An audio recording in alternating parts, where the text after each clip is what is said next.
자, 그러면 공부한 거 첫 번째 거 한번 들어가 보도록 할게요.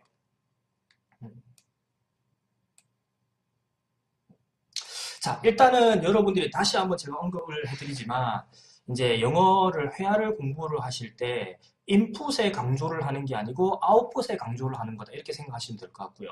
주변에 학원을 다니시거나, 혹은 이제 주변에 영어를 좀 어느 정도 하는 친구라든지, 뭐 선배라든지, 이런 분들을 보시게 되게 되면, 대부분 인풋을 좀 많이 강조를 하실 거예요. 그리고 그 인풋을 강조하시는 분들은, 본인들도 인풋을 강조를 해서 이렇게 공부를 하시는 게 될 겁니다. 인풋을 강조하면서 공부를 했겠죠. 특히라도 이제 이렇게 한번 두 가지만 제가 요점을 정리를 해드려 볼까요? 여러분들에게 이렇게 공부를 해라, 저렇게 공부를 해라 라고 말씀해 주시는 분이 혹시라도 외국을 이렇게 다녀오신 분이라면 여러분들이 실질적으로 그분의 공부 방법을 들어서 공부를 하실 때는 결론적으로 답이 하나밖에 안 나오죠. 여러분들도 그분이랑 똑같이 외국을 가셔야 돼요. 그리고 두 번째로, 자, 국내에서 공부를 하셨다. 혹은 뭐 이제 자기가 독학을 했다. 그리고 외국을 갔다 오긴 갔다 왔으나 뭐 굉장히 짧게 갔다 왔다. 그런데도 생각보다 영어를 굉장히 잘하는 것 같다. 이렇게 생각을 하실 때는 실질적으로 그분이 어느 정도 하루에 시간을 투자를 했고 그 기간이 얼마나 지속이 됐는지 지금부터 제가 공부 방법 알려드리는 방식은 실질적으로 하루에 진짜 많이 공부하시면 1시간 30분 정도 공부를 하시거나 2시간 정도, 굉장히 시간이 여유롭다 하시는 분들은 한 2시간 정도, 그리고 직장인 분들 같은 경우는 한 30분에서 1시간 정도 이렇게 공부를 하시게 되게 되면 충분히 레벨이 느실 거고요. 그래서 혹시라도 예를 들면 주위에서 여러분들께 이렇게 공부를 하세요, 이렇게 공부를 하세요 라고 추천을 해주시는 분께서 하루에 공부 시간이 5시간, 6시간, 7시간 이렇게 영어에 좀 몰빵을 하셨던 분이면은 과연 여러분들이 그 정도 시간을 이렇게 소화해내실 수 있는지, 뭐 여러분들이 대학생 동영상을 보시는 분이 대학생이거나 고등학생이거나 중학생이시게 되게 되면 다른 공부, 전공 공부라든지 혹은 휴학을 해서라도 혹은 중고등학생 여러분들 같은 경우는 자기가 다른 과목을 공부를 안 하고라도 과연 이 정도의 시간, 그 정도 5시간, 6시간 이상을 투자할 내 여력이 되는지 시간죠. 이런 걸 꼭 좀 생각을 해보시고 판단을 하시면 좋으실 것 같아요. 그렇죠? 자, 그러면 공부방법 한번 설명을 들어가 보겠습니다. 자, 회화 공부방법 첫 번째 제가 1, 2, 3번을 적어놨고 2번, 3번에다가 별표를 쳐놨어요. 그렇죠? 즉, 이 2번, 3번 같은 경우는 실질적으로 여러분들이 제가 회화 공부방법 첫 번째 동영상이고 두 번째 동영상, 세 번째 동영상 아마 5번째, 6번째까지 가긴 갈 것 같은데 동영상 공부 방법을 순차적으로 알려드리는 거에서 이 2번, 3번은 절대 변화가 있으시면 안 돼요. 속도 같은 경우는 어느 정도 레벨이 조금 뭐 괜찮아지시고 공부하는 방법이 인지가 되셨을 때는 어느 조금 줄이실 필요도 있으실 수도 있는데 일단은 이제 공부 방법을 어느 정도 지속을 하셨다 하더라도 이제 속도하고 퍼즈인지 뻐벅거리인지는 계속 유지를 하셔야 된다. 그렇기 때문에 제가 별표를 친 거다. 이렇게 생각하시면 좋을 것 같네요. 자, 일단은 첫 번째 이제 회화 공부 1번에서 바꿔볼까요? 제가 적어놓은 게 있어서 1번에 보시게 되면 주제에 그쵸? 밑에 일상적인 주제라고 적어놨죠. 자, 일상적인 주제를 선택을 해야 되는 이유. 자, 주제를 왜 이렇게 선택을 해야 되는가? 그쵸? 여러분들이 일반적으로 주제를 선택을 해야 되는 가장 첫 번째 이유가 뭐냐면 여러분의 단어 수준입니다. 지금 제가 이 주제도 그렇고 속도도 그렇고 단어도 그렇고 다 어느 정도 연관은 다 있어요. 다 섞여 있고 서로 이렇게 겹쳐져 있는 그 모양새거든요. 그런데 주제를 본인이 일상적인 주제라든지 아니면은 본인이 좀 쉽다고 느끼는 주제, 자기가 많이 생각할 법한 주제를 건드리지 않고 조금은 공감이 덜 가거나 조금 어려운 주제를 건드리시게 되면 거기서 따라 나오는 단어의 수준이 당연히 올라갈 수밖에 없겠죠. 그렇게 대부분 여러분들 인풋을 강조하는 분들은 그렇게 공부를 하고 계실 거예요. 어려운 단어부터 이제 리딩이라든지 독해 이런 거를 하면서 조금 어려운 단어가 나오거나 어려운 구조가 나오게 되면 그거를 막 이렇게 공부를 하시죠. 이제 라이딩을 해보실 수도 있고 아니면 독해를 이렇게 많이 해보실 수도 있고 그렇죠? 자, 여기서 중요한 거는 그렇게 어려운 단어를 건드렸었어요. 당연히 어려운 단어를 머릿속에서 안다고 해서 자기가 나쁜 건 없겠죠. 그런데 지금 중요한 거는 여러분들 입에서 얼마나 그 단어들이 나오는가를 신경을 쓰셔야 돼요. 즉, 예를 들어서 어려운 단어를 공부를 했는데 그 단어가 여러분들 머릿속에서 얼마나 이렇게 자연스럽게 떠오르시고 그리고 실제로 그 단어를 써야 되는 상황이 이렇게 맞닥뜨렸을 때 입에서 얼마나 자연스럽게 나올 수 있을 것인가 이거를 판단을 해보시면 되실 것 같아요. 그래서 예를 들면 여러 가지 어떤 단어가 있게 되면 그 단어는 여러 가지 유의어를 가지고 있을 수 있죠. 그렇죠? 근데 분명히 유의어가 있는 단어들, 즉 여러 가지 의미가 있는 단어들은 그 중에서 분명히 여러분들이 아는 단어들이 한 개씩 있으실 거예요. 그러지 않나요? 굉장히 간단하게 쉽게 하나만 알려드리더라도 자, 단어적인 거 하나만 가볼게요. 고라는 동사를 여러분들이 아신다고 칠게요. 고라는 동사를 이 동영상을 보시는 분들이 모르시진 않을 것 같아요. 그렇죠? 근데 이 고라는 동사 다음에 어디에 간다라고 할 때 대부분 전치사 to가 나오죠. 그렇죠? 그 다음에 이 to 다음에 toward가 나올 때도 있어요. 그렇죠? 그 다음에 go라는 동사 대신에 go toward라고 쳐볼까요? 그 다음에 head라는 동사가 있죠. head라는 이 단어 같은 경우도 어느 쪽으로 가다 이런 의미인데 전치사가 to나 toward 혹은 go이 이렇게 나올 때도 있습니다. 그쵸? 그 다음에 어디를 출발하다고 했을 때 그냥 당연히 뭐 start going 이렇게 하셔도 되죠. start going이라든지 뭐 to go를 하셔도 되는데 bounce라는 단어도 있어요. 이거는 이제 예를 들면은 미드나 이런 거 많이 보신 분들은 아실 수 있으실 거예요. 그렇죠? 그 다음에 roll이라는 단어도 그렇게 쓰게 됩니다. 이제 출발하다, 어디를 이제 출발하다. 대부분 쉽게 말하기면 bounce라는 roll이라는 단어 같은 경우는 leap의 유의어겠죠. 자, 여기서 보시게 되게 되면 여러분들이 알고 계시는 그냥 기본적인 go라는 단어, 어디를 가다, 출발하다 이런 단어에서 파생된 대부분의 유의어들 약간의 이제 차이는 있긴 하지만 이런 단어들인데 과연 이 단어들을 여러분들이 다 외우셔서 여러분들이 실질적으로 어디를 가다라고 말을 하실 때 입에서 어떤 단어가 먼저 튀어나올 것인가? 그렇죠. 자, 다른 단어들을 기억을 하셔봤자 여러분들이 실질적으로 그 어디를 가다라는 말을 할 수 있는 상황이 되시게 되게 되면 대부분의 여러분들은 고라는 동사밖에 입에서 안 나오십니다. 자, 그러면 과연 이 단어를 공부를 하는 게 좋긴 하지만 당연히 좋지만 공부를 하는 게 나쁘진 않으니까 그렇죠? 지금 당장 공부를 해야 될 필요가 있는가? 이 부분에서 의문을 가져보셔야 되겠죠. 어떤 단어를 먼저 공부를 하셔야 되고 그다음에 어떤 단어가 내 입에서 예를 들면 생각이 없이 어떤 단어를 이제 자연스럽게 어떤 상황이 떠오르게 되면 내 입이 알아서 움직여주게끔 나올 수 있는 단어들인가 그거를 먼저 생각을 하시고 단어 공부를 하셔야 돼요. 자, 그래서 조금 어려운 단어로 제가 예를 하나 들어드리게 되면 자랑하다라는 단어가 show off라는 단어가 있어요. brag라는 단어도 있죠. 이 단어의 명사 형태가 이제 잘난 척하는 사람, snob이라는 단어도 있고요. 그 다음에 snobby라고 하는 이제 형용사 형태도 있습니다. 자, 과연 이 단어들 제가 볼 때는 여러분들 대부분 be proud of는 다 아시겠죠?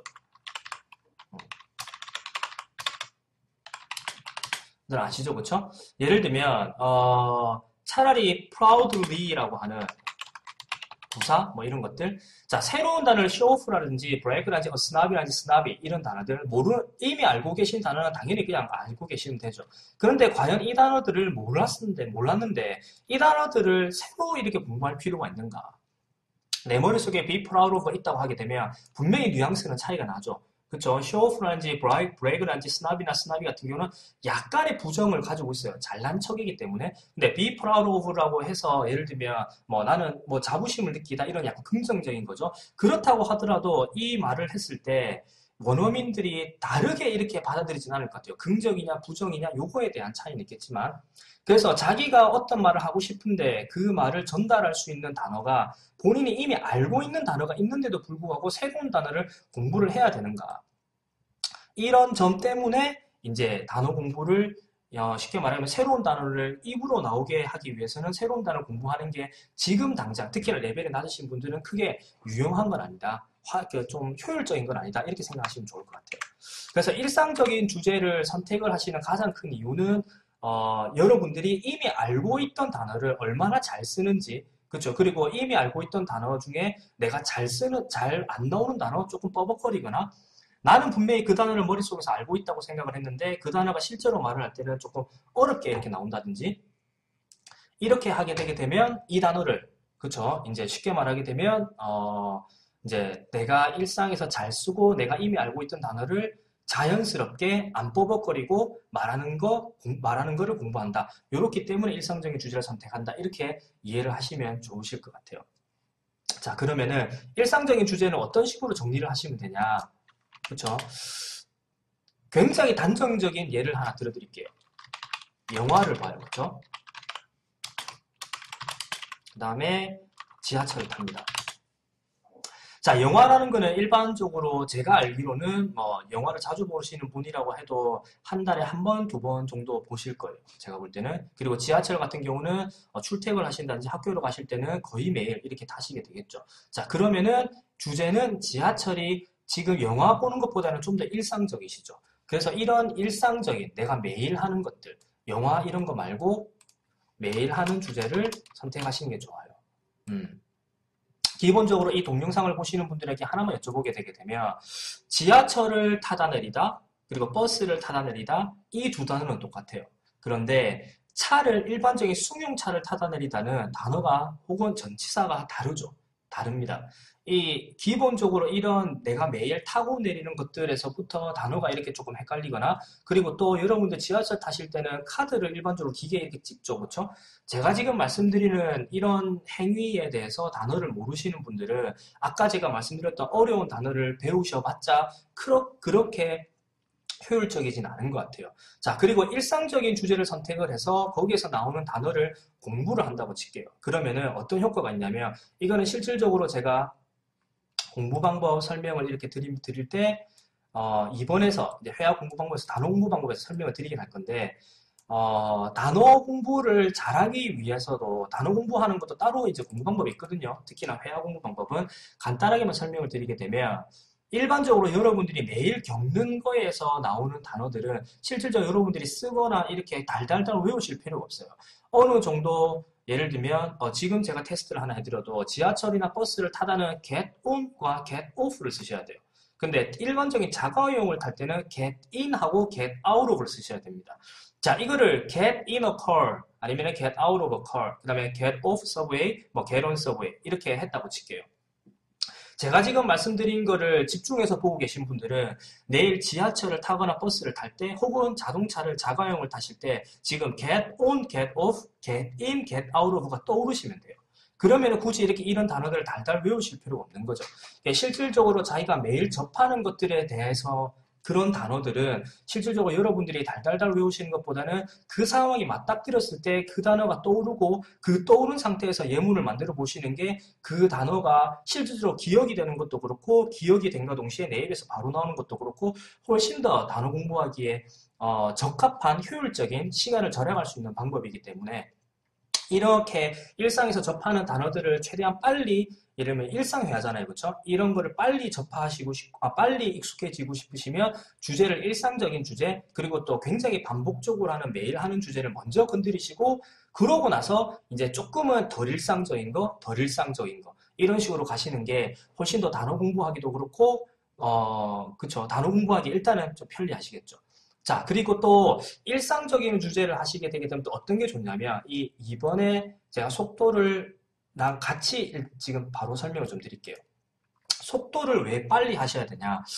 일반적으로 한국 분들이 영어 말하기를 하실 때 가장 첫 번째 문제가 뭐냐면 여러분들이 말을 뱉어내실 때 단어를 떠올리시고 그 다음에 문장을 머릿속에서 이미 조합을 하세요. 즉 문법에 따라서 머릿속에서 문장을 조합을 하고 단어를 일반적으로 떠오르시면서 말을 하죠. 그러면 거기에 따른 딜레이가 이제 뻐벅거림이 생기실 수밖에 없어요. 그렇죠? 자, 여러분들이 뻐벅거림이 제 말에 동의를 안 하시는 분들은 제가 처음에 말씀을 드렸던 자, 이 공부 방법에서 여러분들은 어떤 거를 기준으로 영어를 어떤 사람이 잘한다고 판단을 하시나요? 여러분들은 어떤 거를 지금 공부할 때 극복을 하시게 되면 자기 레벨이 오를 것 같은가요? 이거를 물어봤을 때, 나는 뻐벅거림은 별로 신경 안 써. 이렇게 되게 되면 저는, 그쵸, 공감대가 좀 떨어지는 것 같아요. 제가 볼 때는. 자, 그런데 뻐벅거림이 없는 게 훨씬 더 이제 being fluent 능숙하게 영어를 하는 거에 있어서 중요한 요소 중에 하나이다. 이렇게 생각하시게 되게 되면 이제 그거를 저는 이제 첫 번째로 잡았기 때문에 중요한 점으로 첫 번째 잡았기 때문에 첫 번째가 여러분 머릿속에 굳이 아니라고 하더라도 이거를 극복을 해야 될 대상이라고 인지를 하시게 되게 되면 지금 이 속도를 제가 밑에 적은 것처럼 과도하게 빨리 하시게 되면 훨씬 더 도움이 많이 되실 거예요. 자, 속도를 빨리 하시게 되면 일반적으로 급하게 말을 하시겠죠. 그쵸? 급하게 말을 하시다 보게 되면 단순하게 생각하시면 돼요. 내 머리를 내가 속인다고 생각하시면 됩니다. 내가 말을 할 때 굉장히 빨리 말하잖아요. 그렇죠? 그러면은 빨리 말을 하고 내가 이야기를 정한 거에서 그 결론이라고 할까요? 마지막 이야기까지 최대한 빨리 가는 것만 목표로 하시게 되게 되면 머릿속에서 문장을 만들려고 하는 현상이 급격하게 떨어지게 돼 있어요. 왜냐하면 나는 속도를 빨리 해야 되는 게 첫 번째 목적이기 때문에. 그래서 처음에는 당연히 문법이 틀리실 수밖에 없겠죠. 말을 막 하실 거예요. 그렇죠? 근데 중요한 거는 일단은 속도를 빨리 내시면서 쭉 말을 하시다 보게 되게 되면 말을 할 때 내가 뭔가를 신경을 안 쓰면서 예를 들면 단어를 신경을 안 쓰고 그 다음에 문장을 조합하려고 하지 않고 이런 게 어떤 느낌인지를 일단 알게는 되세요. 그러고 나서 단어 공부를 하시고 그러고 나서 예를 들면 뭐 뉘앙스 공부를 하시건 그러고 나서 문장 길이도 뭐 연습하시고 그러고 나서 뒤에 하는 거다 이렇게 생각하시면 될 것 같아요. 그래서 가장 기본적으로 여러분들이 이 제가 첫 번째로 주제를 정하긴 했지만 가장 여러분들이 먼저 이 속도를 하면서 영어 회화 공부를 할 때 첫 번째로 하셔야 되는 게 머릿속에서 생각을 안 하셔야 돼요. 자, 쉽게 말씀드리게 되면 내 머리하고 내 입하고 이렇게 따로 움직인다. 이해가 되시나요? 머리가 지시를 해서 자, 이 단어 써. 머리가 먼저 문장을 조합을 한 다음에 이렇게 말을 해. 이게 아니고 여러분들이 한국말을 하듯이 그냥 혼자 그러니까 입이 따로 움직이는 느낌. 이 느낌을 아시기 위해서 이제 속도를 빼시는 게 굉장히 중요하다. 이렇게 이해를 하시면 좋을 것 같아요. 실질적으로 해보시게 되게 되면 당연히 말이 엉망으로 나오실 수밖에 없지만 어느 정도 이 속도가 익숙하게 되는 시점이 되시게 되면은 내가 머릿속에서 생각을 안 하고 말한다는 느낌이 분명히 드실 겁니다. 그러고 나서 문장의 수준이라든지 내용이라든지 이런 것들을 건드린다 생각하시면 돼요. 자, 그래서 이 속도를 왜 빨리 해야 되는가에 대해서 인지를 하셨다면 다시 주제로 넘어가시게 되면 일상적인 주제를 하지 않고 그쵸. 일상적인 주제를 하지 않고 여러분들이 조금 어려운 주제를 한다든지 아니면은 내가 별로 공감이 안 가는 주제를 한다든지 일상적인 주제를 한다고 치더라도 조금은 덜 일상적인 영화 봤던 얘기를 한다든지 하게 되면 이 속도 빼기가 굉장히 힘드세요. 굉장히 일상에서 반복적인 얘기를 하고 그 다음에 이 문장 다음에는 당연히 야, 이 이야기, 이 행위 하고 나서 나는 항상 이 행위를 해. 예를 들면 화장실 갔다 나왔을 때는 항상 나는 물을 마셔. 뭐 이런 것들 기본적으로 내가 딱 정해진 패턴의 이야기를 하시게 되게 되면 속도를 빼기가 굉장히 편하시겠죠. 그런데 어떤 약간 패턴의 변화가 생길 만한 이런 얘기를 처음부터 나중에는 이 패턴은 당연히 깨셔야 되는 거긴 한데 일단은 패턴을 벗어나는 이야기를 하시게 되면 속도 빼기가 굉장히 힘드세요. 그렇기 때문에 일단은 속도를 빨리 빼시기 위해서라도 일상적인 주제를 건드리시는 게 좋다. 이해가 좀 되셨나요? 다시 주제 한번 정리를 해볼까요? 자, 일상적인 주제를 선택하는 첫 번째 이유는 단어의 수준. 여러분들이 실질적으로 일상에서 맞닥뜨릴 만한 자주 쓰일 법한 단어를 먼저 건드리자는 취지. 그렇죠? 그리고 두 번째는 속도를 빨리 해야 되는 게 왜 빨리 해야 되는지를 인지를 하신 분이라고 하게 되면 속도를 빨리 빼기 위해서 일상적인 주제, 반복되는 일상, 이렇게 적어놓을까요? 이런 주제를 하는 게 좋다. 자, 그리고 단순하게 분량은 10문장 이내로 하시는 게 좋아요. 분량을 많이 하시게 되게 되면 어떤 이야기를 해야 되는지 이런 것도 생각을 하실 수도 있고 두 번째로는 분량을 빼는데 아까 전에 제가 신경을 쓰라고 할 때 말씀드렸죠. 내 머리 속에서 속도 빼고는 다른 게 신경 쓰는 게 아무것도 없으셔야 돼요. 그래야만 머리랑 입이랑 따로 노는 느낌이 어떤 느낌인지 아실 수가 있으시게 돼요. 그런데 분량을 조금 처음에 하시는 분들이 과도하게 뭐 이렇게 하시게 되게 되면 그 분량을 뺀다고 좀 거기에 신경을 쓰세요. 그러면은 또 속도를 빼는데 좀 신경을 덜 쓰실 수밖에 없겠죠. 그래서 일단은 10문장 이내로 분량을 짧게 하시게 되게 되면 지금 주제적인 것도 부담이 좀 적으실 거고 속도를 빼시는데도 조금 도움이 되실 거다. 이렇게 생각하시면 될 것 같아요. 자, 이번에 속도는 제가 1번 주제랑 같이 연결해서 설명을 드렸죠. 자, 어느 정도 빨리 하시면 되냐.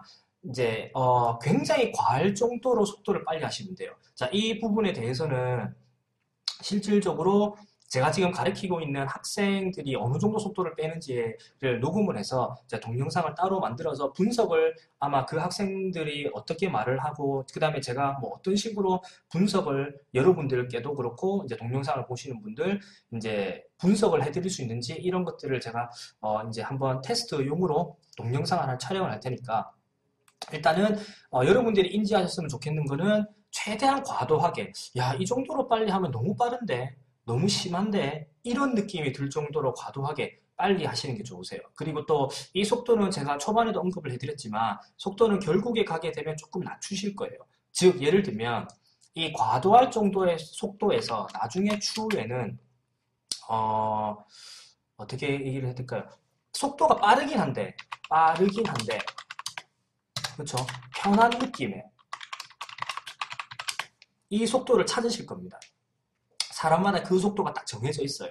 어느 정도 속도를 내긴 되는데 내가 그렇게 부담이 되지 않는 속도가 다 있거든요. 이제 그 속도를 찾으시게 될 건데 처음에는 무조건 과도하게 이렇게 속도를 빨리 하시는 게 좋으세요. 생각을 안 하기 위해서도 그렇고. 그리고 또 이제 자기가 실질적으로 굉장히 익숙할 만한 속도를 찾기 위해서 좀 속도가 여러분들 대부분 이 동영상을 보시는 분들은 속도를 천천히 말하실 거거든요. 그리고 또 제가 말씀드린 방법대로 공부를 안 하시게 되게 되면 머릿속에서 계속 단어를 생각한다든지 문장 조합을 하시면서 말을 하시게 될 거예요. 그러니까 속도를 처음에 천천히 하시는 분들에게 그 자기의 적정 속도라고 할까요? 이 지금 빠르긴 한데 편한 느낌의 속도를 적정 속도라고 명칭을 해볼까요? 그러면 적정 속도를 하기 위해서 좀 속도를 천천히 올리게 되는 경우와 지금 제가 말씀드렸던 과도하게 속도를 먼저 빨리 빼고 좀 낮추면서 적정 속도를 찾는 것과 이 투자가 훨씬 더 적정 속도를 빨리 찾는다 이렇게 생각하시면 좋으실 것 같아요. 이해 좀 되셨나요? 자, 그리고 이 1, 2번이 먼저 1단계라고 생각해 주시는 게 좋고요. 1, 2번이 1단계다. 자, 그 다음에 2단계가 지금 이제 말씀드리는 퍼즈 인지죠. 이 퍼즈 인지. 퍼즈 인지라는 말은 쉽게 말하게 되면 뻐벅거림을 인지한다고 생각하시면 돼요.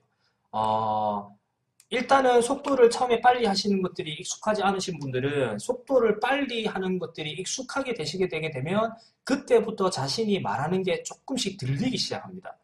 처음에는 정신이 없으시겠죠. 급하게 말하시겠죠. 그런데 이거를 최소한 정확하게 속도를 내시고 그다음에 일상적인 주제를 하시고 이렇게 공부를 하시다 보게 되게 되면 어느 순간 한 이틀, 3일 정도 걸리는 것 같아요. 정확하게 공부하시면. 그렇게 하게 되면 퍼즈가 인지가 되는 시점이 오시게 돼요.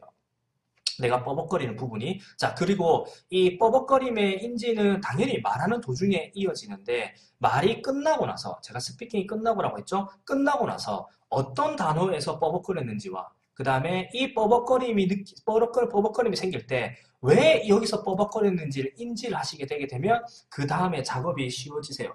자, 이런 뻐벅거림이 생기고 나서 나중에 어떻게 공부를 해야 되는지는 제가 회화 공부 1번 지금 하고 있죠. 그쵸? 2번 공부 방법에서 이 뻐벅거림이 생긴 단어 공부 방법 제가 이렇게 적어놨죠. 그쵸? 자, 두 번째 동영상에서 혹은 세 번째 동영상에서 제가 설명을 드릴 거다. 이렇게 이해하시면 좋을 것 같아요. 자, 그래서 처음에 시작하시는 분들은 제가 3번에서 다시 언급을 해드리게 되게 되면 뻐벅거렸다는 말, 자, 한번 종합을 해볼까요? 일상적인 주제를 하시겠죠. 그러면 속도를 빨리 하실 거예요. 그쵸? 그렇게 되면 단어의 수준이 그렇게 어렵지는 않을 겁니다. 자, 그러면은 단어의 수준이 그렇게 어렵지 않고 분량도 그렇게 뭐 이렇게 많지는 않게 10문장 이내로 말하고 말씀드렸죠. 속도를 빼시고 하게 되면 실질적으로 생각을 좀 덜 하시면서 분명히 말을 하실 거예요. 그렇죠. 단어가 어렵지도 않은데도. 자, 그러고 나서 끝나고 나서 생각을 해볼게요. 뻐벅거린 부분이 있었는지. 여러분들이 이렇게 연습을 하시고 말이 끝나고 나서 뻐벅거리는 부분이 있었다고 하게 되면 대부분의 그 뻐벅거린 단어는 여러분들이 이미 알고 있는 단어일 가능성이 크죠. 주제가 일상적인 주제일 거기 때문에. 그쵸? 그러면 여러분들은 어떻게 인지를 하시면 되냐면 이 단어를 내 머리는 알고 있는데 그리고 내 머리가 분명히 일상적인 주제이기 때문에 내 머리는 이 단어가 쉬운 단어라고 인지를 하고 있을 건데 뻐벅거렸죠? 그 뻐벅거리는 의미는 내 입은 익숙하지가 않은 거죠. 자, 이거를 정확하게 인지를 하셔야 돼요. 앞으로 공부 방법을 설명을 드리면서 그리고 또 여러분들이 공부를 할 때 굉장히 중요한 요소, 이 단어 공부할 때 요소 한 개가 뭐냐면 여러분들은 여러분들이 알고 있는 단어를 내 입이 뱉어낼 거라고 착각을 하세요. 여러분들이 이미 머릿속에 알고 있던 단어들이 절대로 입에서 예를 들면 익숙하게 나오질 않으십니다. 그래서 여러분들이 알고 있는 단어와 알고는 있는데 익숙하지 않은 단어. 이해 좀 되시나요? 자, 알고는 있는데 분명히 그 아는 단어 안에는 익숙하게 입에서 나오는 단어도 있을 거고 익숙하지 않은 단어도 분명히 있으실 거예요. 그렇죠? 그래서 지금 이렇게 일상적인 주제를 할 때 말이 끝나고 나서 뻐벅거린 게 인지가 되시고 그 뻐벅거림이 인지됐던 단어를 돌아봤을 때 어렵지가 않은 단어다. 그렇게 생각을 하시게 되게 되면 아, 내가 분명히 이 단어를 알고는 있고 그리고 아는 걸로 떠나서 이 단어를 분명히 내가 쉽다라고 인지하는 단어인데 뻐벅거리는구나. 즉, 이 단어는 내한테 당연히 내 머리는 익숙하겠지만 내 입은 익숙하지 않은 단어구나. 이렇게 생각을 하시고 제가 추후에 알려드릴 뻐벅거린 단어를 어떻게 공부하면 되는지에 대해서 거기에 따라서 공부를 하시면 되겠다. 이렇게 생각하시면 될 것 같아요. 그리고 또 이제 이거는 어느 정도 익숙해져야 되긴 할 건데 당연히 이 왜 내가 뻐벅거리는지 생각을 하시려면 이 두 번째 속도가 익숙해지셔야 되겠죠. 속도가 빨라서 막 급하게 힘들어하고 있는데 이것까지 생각하기는 조금 힘드실 수 있잖아요. 그렇죠? 그러니까 속도가 어느 정도 안정화가 되고 빠르게 말하는 게 익숙하게 되게 되면 그 중간중간에 어디에서 뻐벅거렸는지 그리고 또 그 뻐벅거릴 때 순간적으로 내가 무슨 생각을 했고 뭐가 헷갈렸기 때문에 이 단어가 뻐벅거렸는지 이거를 인지를 하실 수 있을 거다. 이렇게 생각하시면 좋을 것 같습니다. 자, 그리고 번외로 몇 가지만 조금만 한두 가지만 더 알려드리면 자, 주제를 선정해서 말하실 때 미리 절대 생각하시면 안 돼요. 쉽게 말하게 되면 내가 이 주제를 선정을 했잖아요. 그렇죠? 선정을 하시게 되게 되면 그 주제의 내용에 대해서는 절대로 생각을 하시지 않는 게 좋습니다. 그리고 일상적인 주제를 선택을 하셨을 때 기본적으로 하루 일과를 전부 다 10문장 이대로 말하게 되게 되면 너무 얘기가 좀 그쵸 대충 이렇게 띄엄띄엄 넘어가겠죠. 그래서 대부분의 제가 학생들의 시간 텀을 한 주제를 말할 때 한 3시간에서 4시간 정도의 시간 텀을 가진 주제, 일상적인 주제를 해보라고 얘기를 해요. 즉 예를 들면 여러분 학교를 다니시게 되면 학교에 도착하고 나서 예를 들면 점심 먹을 때까지 그렇죠. 이렇게 주제를 딱 잡으시고 그 학교 도착하고 점심 먹을 때까지 그 중간에 있었던 일은 미리 생각은 절대 내용적인 걸 하지 말고 들어가셔야 돼요. 그리고 마지막 한 개 더 주제는 절대로 반복이 되시면 안 됩니다. 한 번 했던 주제는 이미 거기서 끝났다 생각하시면 돼요. 지금 제가 저녁이라고 치게 되면 내가 오늘 학교를 갔어요. 그렇죠? 그럼 제가 지금 주제를 잡고 얘기를 하는데 학교를 도착했을 때부터 점심 먹을 때까지 다 얘기를 해야지 라고 하고 바로 얘기를 시작을 하셔요. 미리 내용을 생각하시면 안 되고요. 그리고 그 시간 텀이 한 3, 4시간 정도 되는 게 좋고 이 주제를 말을 했어요. 근데 결국에 내가 말을 하는데 뻐벅거리는 것도 많았고 말도 잘 안 이어지고 그 다음에 속도가 별로였던 것 같아요. 그래서 이 주제를 다시 하려고 해요. 절대 그러시면 안 돼요. 자, 이게 영어로는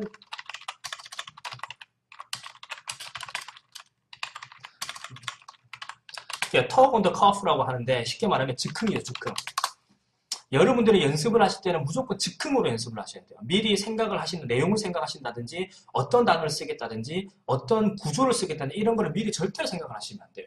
그래서 이제 주제가 일상적인 거기 때문에 분명히 당연히 주제는 조금 쉬우실 수 있겠죠. 그렇죠? 그렇기 때문에 그렇게 부담 가지지 마시고 그리고 실질적으로 제가 공부 방법 1번 이렇게 설명드렸던 이거를 공부하시는 분들은 처음에는 자기가 말을 할 때 말을 잘 못한다는 거에 대해서 신경을 그렇게 많이 안 쓰셔도 됩니다.